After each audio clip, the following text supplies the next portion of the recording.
Cookery சேனலை பார்த்து யார் வேணாலும் சமையல் பண்ணலாம். ஆனா சுவையான சமையல் பண்றது எப்படி? நான் இதயம் நல்லெண்ணெயில சமையல் பண்றேன். ஆஹா ஓஹோன்னு பாராட்டுறாங்க. நீங்களும் இதயம் நல்லெண்ணெயில சமையல் பண்ணுங்க, பாராட்ட வாங்குங்க. தினம் தோறும் வாங்குவே இதயம் இதயம்.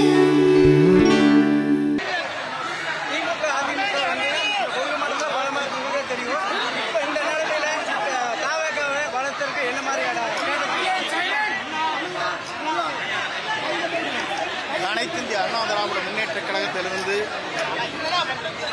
புரட்சித் தலைவர் வழியில் வெற்றி பயணத்தை முறை ஆட்சி கட்டளை அமர்ந்தார்கள். அவர் என்னை அடையாளம் காட்டினார். அதற்கு பிறகு புரட்சித் தலைவர் அம்மா அவர்கள் கட்சி இரு கூறுகளாக பிரிந்த நேரத்தில் அவரோடு உறுதுணையாக இருந்து இந்த பணிகளை ஆற்றினேன்.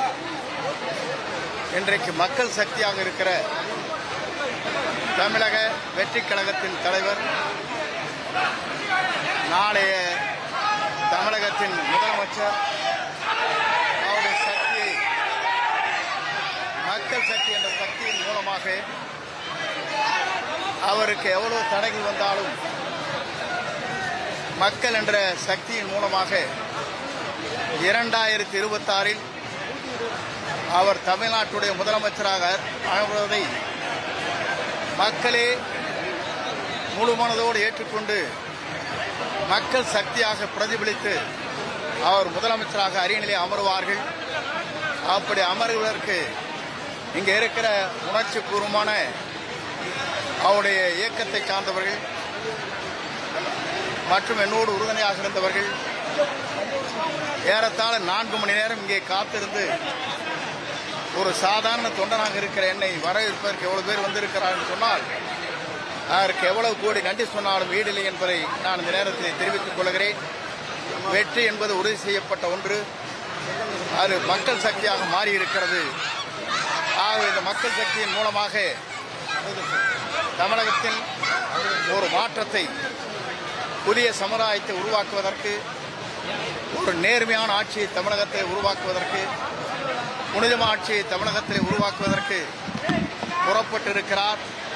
அவர் பயணம் 2026 தமிழ்நாட்டுடைய முதலமைச்சராக அவர் அமர்வார் மக்கள் சக்தியோடு என்பதை மட்டும் இந்த நேரத்தில் தெரிவித்து, மக்கள் சக்தியை வீழ்த்துவதற்கு எந்த சக்தியாலும் தமிழகத்தில் முடியாது.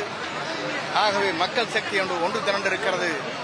ஆகவே வெற்றி என்ற நிலையில் அவருடைய பயணம் மேலும் மேலும் மக்களுக்காக, மக்களுடைய சேவைக்காக பல கோடி ரூபாய், இன்றைக்கு 500 கோடி ரூபாய் ஆண்டிற்கு வருவாய் வந்தாலும் கூட அதை தூக்கி எறிந்துவிட்டு மக்கள் சேவை செய்வதற்காக புனித ஆட்சியை தமிழகத்திலே கொண்டு வருவதற்கு துணிந்து இந்த இயக்கத்தை இன்றைக்கு உருவாக்கி இருக்கிறார்கள்.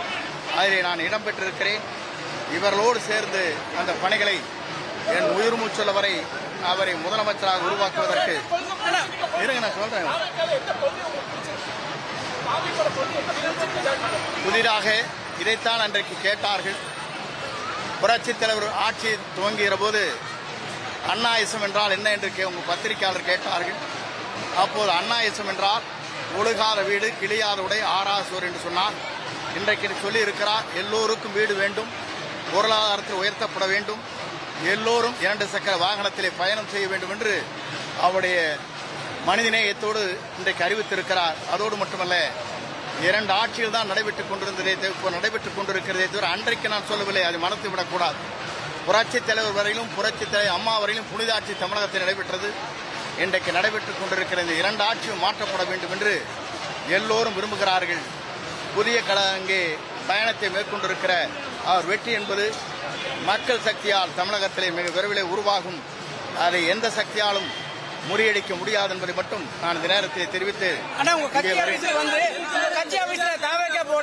எம்ஜிஆர் ஜெயலலிதா புகைப்படம் வச்சுக்கிறது சர்ச்சையா இருக்குது. அதை பத்தி உங்க கருத்து? என்னை பொறுத்தவரையிலும் நேற்று தினம் பத்திரிகையாளர் கேட்டார்கள், உங்கள் படத்தை, அம்மா படத்தை வைத்துக் கொண்டிருக்கிறீர்களே, இப்போது இதில் இணைக்கப்பட்டிருக்கிறேன் என்று கேட்டார்கள். நான் அப்போது இடத்திலே சொன்னேன், இங்கே ஜனநாயகம் இருக்கிறது, யார் படத்தை வேண்டுமானாலும் வைத்துக் கொள்ளலாம். என்பதை அவரிடத்தை தெளிவாக சொன்னேன்.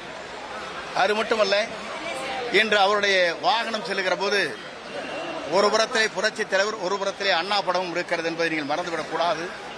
திராவிட இயக்கத்தை மீண்டும் தமிழகத்திலே உருவாக்குவதற்கு முதல் தலைமுறையிலே எங்களை போன்றவர்கள் புரட்சி தலைவருடைய வழியில் என்று நாங்கள் பணியாற்றினோம். அதற்கு பிறகு புரட்சி தலைவர் அம்மா வழியில் என்று பணியாற்றி இருக்கிறோம். மூன்றாவது தலைமுறையாக இவரை ஆட்சி கட்டிலே அமர்வதற்கு எல்லோருடைய உறுதுணையோடு, மக்கள் சக்தியோடு எங்கள் பணிகள் அமையும். யாராலும் கோபியில பொதுக்கூட்டம் நடத்துறாரு. செங்கோட்டையனுக்கு பின்னாடி அதிமுக இல்ல அப்படின்ற ஒரு கூட்டத்தை காமிக்கிறதுக்காக, பெரும்பாலான கூட்டத்தை மக்களை கூட்டுறதுக்காக திட்டம் போட்டிருக்காங்க. அது எப்படி பாக்குறீங்க? என்னை பொறுத்தவரையிலும் ஒன்றைத்தான் சொல்ல விரும்புகிறேன். 9 முறை சட்டமன்ற உறுப்பினராக இருக்கிறேன். எனக்கு பின்னாலே மக்கள் என்று சொல்வது அவர் சொல்லலாமே தவிர மக்கள் அதை பார்த்துக் கொள்வார்கள்.